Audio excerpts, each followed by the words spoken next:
ಕ್ಷೇತ್ರ ಶಿಕ್ಷಣಾಧಿಕಾರಿಗಳ ಕಚೇರಿಯ ನವೀಕೃತ ಕೊಠಡಿ ಹಾಗೂ ನಾಮಫಲಕ ಅನಾವರಣ. ಹೌದು ವೀಕ್ಷಕರೇ, ಬೆಳಗಾವಿ ಜಿಲ್ಲೆ ರಾಮದುರ್ಗ ತಾಲೂಕಿನ ಕ್ಷೇತ್ರ ಶಿಕ್ಷಣಾಧಿಕಾರಿಗಳ ಕಚೇರಿಯಲ್ಲಿ ಇಂದು ನವೀಕೃತ ಕೊಠಡಿ ಹಾಗೂ ನಾಮಫಲಕದ ಅನಾವರಣ ಸಮಾರಂಭವನ್ನು ನೆರವೇರಿಸಿದರು. ಕಾರ್ಯಕ್ರಮದ ಅಧ್ಯಕ್ಷತೆಯನ್ನು ಕ್ಷೇತ್ರ ಶಿಕ್ಷಣಾಧಿಕಾರಿಗಳಾದ ಸುರೇಂದ್ರ ಕಾಂಬಳೆ ಅವರು ವಹಿಸಿದ್ದರು. ತಾಲೂಕಾ ಶಿಕ್ಷಣ ಸುಧಾರಣಾ ಸಮಿತಿಯ ಸದಸ್ಯರಾದ ಶ್ರೀ ಅನಿಕೇತ್ ಪಟ್ಟಣ್ ಅವರು ನವೀಕೃತ ಕೊಠಡಿಗಳನ್ನು ಉದ್ಘಾಟಿಸಿದರು.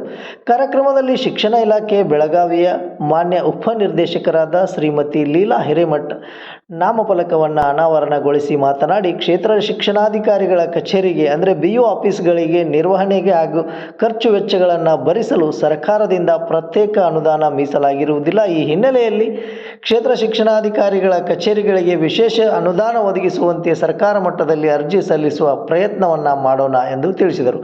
ಕಾರ್ಯಕ್ರಮದಲ್ಲಿ ಕ್ಷೇತ್ರ ಶಿಕ್ಷಣಾಧಿಕಾರಿಗಳ ಕಚೇರಿಯ ಎಲ್ಲ ಅಧಿಕಾರಿಗಳು, ಸಿಬ್ಬಂದಿ ವರ್ಗ ಹಾಗೂ ಶಿಕ್ಷಣ ಇಲಾಖೆಯ ಅಧಿಕಾರಿಗಳು, ಸಿಬ್ಬಂದಿ ವರ್ಗ, ವಿವಿಧ ಶಾಲೆಗಳ ಮುಖ್ಯೋಪಾಧ್ಯಾಯರು ಉಪಸ್ಥಿತರಿದ್ದರು. ಕಾರ್ಯಕ್ರಮಕ್ಕೆ ಶ್ರೀ SP ಕರ್ಲಿಂಗಪ್ಪನವರ ಶಿಕ್ಷಣ ಸಂಯೋಜಕರು ಸ್ವಾಗತವನ್ನು ಕೋರಿ ಕಾರ್ಯಕ್ರಮವನ್ನು ನಿರೂಪಿಸಿದರು. ವರದಿ ಶಬ್ಬೀರ್ ಜಕಾತಿ, JBM ನ್ಯೂಸ್.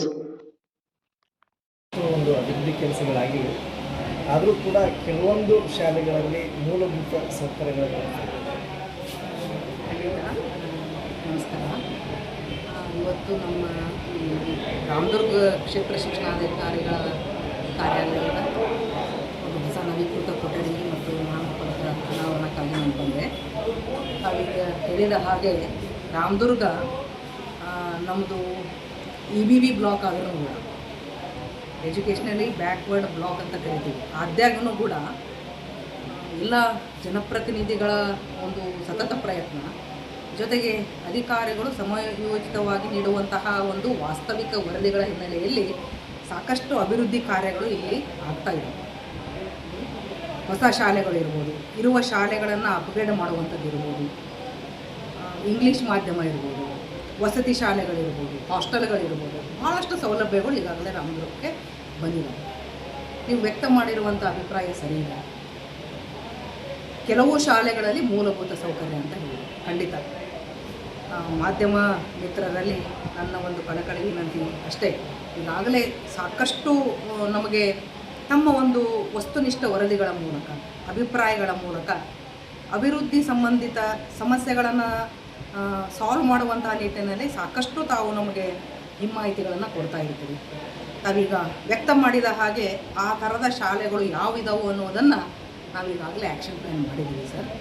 ಅದು ಮೈನರ್ ರಿಪೇರಿ ಇರ್ಬೋದು, ಮೇಜರ್ ರಿಪೇರಿ ಇರ್ಬೋದು, ಅಥವಾ ಬಿದ್ದು ಹೋಗ್ತಾ ಇದೆ ಕೊಠಡಿ ಅದನ್ನು ನೆಲ ಸಮ ಮಾಡುವಂಥದ್ದು ಇರ್ಬೋದು, ಮಕ್ಕಳ ಸಂಖ್ಯೆಗೆ ಅನುಗುಣವಾಗಿ ಹೊಸ ಕೊಠಡಿಗಳನ್ನು ಕೊಡುವುದಿರ್ಬೋದು, ಶಿಕ್ಷಕರನ್ನು ಒದಗಿಸುವಂಥದ್ದು ಇರ್ಬೋದು, ಪ್ರತಿಯೊಂದನ್ನು ಖಂಡಿತ ನಾವು ಸತತ ಪ್ರಯತ್ನ ಮಾಡಿ ಮೇಲಾಧಿಕಾರಿಗಳ ಒಂದು ಗಮನಕ್ಕೆ ತಂದು ಖಂಡಿತ ನಾವು ಸಾಲ್ವ್ ಮಾಡ್ತೀವಿ. ಶಿಕ್ಷಣಕ್ಕೆ ಸಂಬಂಧಿಸಿದಂತೆ ನಮಗೆಲ್ಲ ಗೊತ್ತಿರುವಂತೆ ಈಗಾಗಲೇ ಹೋದ ಸಾರಿ SSLC ಫಲಿತಾಂಶ ಉತ್ತಮ ಬಂದಿರುವಂಥದ್ದು.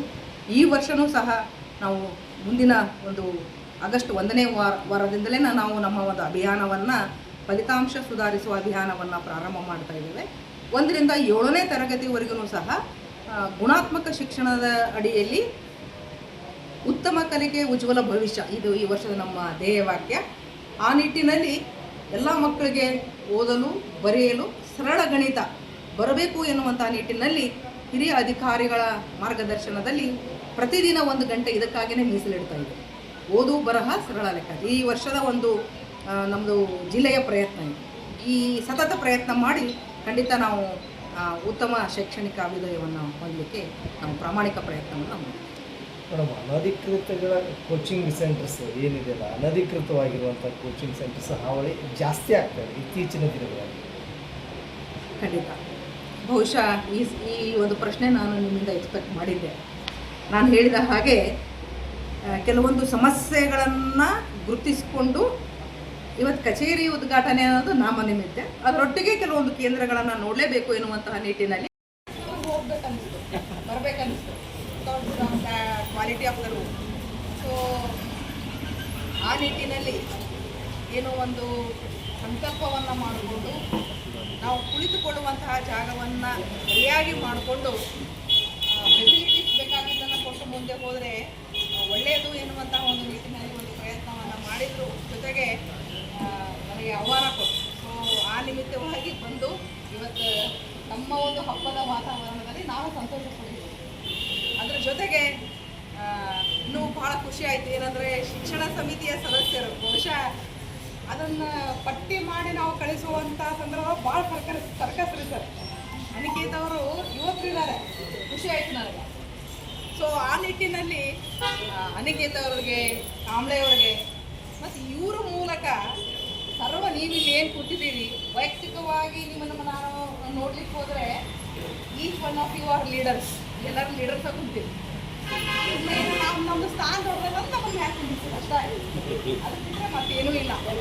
ಮತ್ತು ಇನ್ನೂ ಒಂದು ಭಾಳ ಖುಷಿ ಕೊಟ್ಟಂಥ ಸಂಗತಿ ಏನಪ್ಪ ಅಂದರೆ, ಇದು ನಾವು ಯಾವುದೂ ಸರ್ಕಾರಿ ಅನುದಾನವನ್ನು ಖರ್ಚು ಮಾಡಿಲ್ಲ, ನಾವೇ ದೇಣಿಗೆ ಮಾಡಿಕೊಂಡು ಮಾಡಿದ್ದೀವಿ ಅಂತ ಹೇಳಿದರು.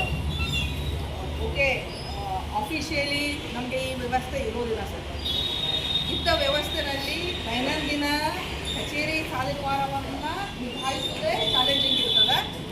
ಆಲ್ಮೋಸ್ಟ್ ಒಂದು 15 ವರ್ಷದಿಂದ ನಾವು ವೈಯಕ್ತಿಕವಾಗಿ ಪ್ರತಿ ಕಚೇರಿಯ ಈ ಸಮಸ್ಯೆ, ಅದರಲ್ಲೂ PO ಕಚೇರಿ ಹಿಡಿದೈತೆ ಏನು ತೊಂದರೆ ಇಲ್ಲ ಇದೆ, ಯಾಕಂದರೆ ಅಖಂಡ ಜಿಲ್ಲೆ ಇರೋದ್ರಿಂದ ಅರ್ಧ ಬರ್ತಿರ್ತಾರೆ. ಅದನ್ನು ಹೊರತುಪಡಿಸಿದ್ರೆ ಉಳಿದಂತೆ ಏನು ಸಮಸ್ಯೆ ಇಲ್ಲ. ಪ್ರತಿ PO ಕಚೇರಿಗೆ ಅವರದೇ ಆದಂತಹ ಒಂದು ಅನುದಾನದ ವ್ಯವಸ್ಥೆಗೆ ಆಲ್ಮೋಸ್ಟ್ 15 ವರ್ಷದಿಂದ ಫೈಟ್ ಮಾಡ್ತಾ ಇದ್ದೀನಿ. ನೋಡೋಣ, ಪ್ರಿನ್ಸಿಪಲ್ ಸೆಕ್ರೆಟರಿ ಆಗಿದ್ದಂತಹ ಪ್ರಿನ್ಸಿಪಲ್ ಸೆಕ್ರೆಟರಿ ಆಗಿದ್ದಂತಹ ಶಾಲೆ ರೈಸ್ ಮೇಡಮ್ ಅವರ ಈಗ ಚೀಫ್ ಸೆಕ್ರೆಟರಿ ಅದಾರ. ನೋಡೋಣ, ಇನ್ನೂ ಒಂದು ಪ್ರಪೋಸಲ್ ರೆಡಿ ಮಾಡಿಕೊಂಡು ಅದಕ್ಕೆ ಏನಾದರೂ ಬದಲಾವಣೆ ತಂದಿದ್ದೇ ಆದರೆ ಖಂಡಿತ ಪ್ರತಿ PO ಕಚೇರಿ ತಮ್ಮದನ್ನು ತಾವು ನಿಭಾಯಿಸ್ಕೊಳ್ಳಿಕ್ಕೆ ಖಂಡಿತ ಸಾಧ್ಯ ಆಗುತ್ತೆ. ಅದನ್ನು ಇವತ್ತಿನ ಮನಸ್ಸಿನಾಗಿ ತೊಗೊಂಡಿನಿ, ಅದು ಭಾಳ ಇಂಪಾರ್ಟೆಂಟ್. ಇನ್ನು ಎರಡನೇದು ಆಯಿತು, ಸಾಹೇಬ್ರ ಆಫೀಸ್ ಆಗೈತಿ, ಬಟ್ ನಮ್ಮ ತಂಡದ ಒಂದು ವ್ಯವಸ್ಥೆ ಇನ್ನೂ ಇಲ್ಲ. ವ್ಯವಸ್ಥೆ ಇಲ್ಲ ಅಂತಂದ್ರೆ ಇಷ್ಟು ಮಂದಿ ಅದಾರ ಸರ್, ಇಲ್ಲಿ ಇಷ್ಟು ಮಂದಿ ಅದಾರ ಕಮಲೆಯವರು. ನನ್ನಿಂದಲೇ ಪ್ರಾರಂಭ ಆಗಲಿ ಅದೇನಂತ ನಾನು ಸಭೆಯಲ್ಲಿ ಹೊಡೆಯೋದಿಲ್ಲ, ಬಟ್ ಒಂದು ನಿಮಗೆ ಕಿವಿನಲ್ಲಿ ಹೇಳಿ ಹೋಗ್ತೀನಿ. ನನಗೆ ಪಬ್ಲಿಸಿಟಿ ಬೇಡ, ಹಿರಿಯರ ಆಶೀರ್ವಾದ ಇದೆ. ಆ ಹಿರಿಯರ ಹೆಸರಿನಲ್ಲಿ ಮಾಡುವಂಥದ್ದು ನಮ್ಮ ಸಂಪ್ರದಾಯ, ನಮ್ಮ ಧರ್ಮ. ನಿಮ್ಮ ಕಿವಿನಲ್ಲಿ ಹೇಳಿ ಹೋಗ್ತೀನಿ, ತಕ್ಷಣದಲ್ಲಿ ಚಾಲೂ ಮಾಡಿರಿ. ನಾನಾ ಮಾಡಿಲ್ಲ ಅಂತ ಮತ್ತೆ ಅನಿಕೇತ್ ಅವ್ರು ಸುಮ್ಮನೆ ಇರಲ್ಲ.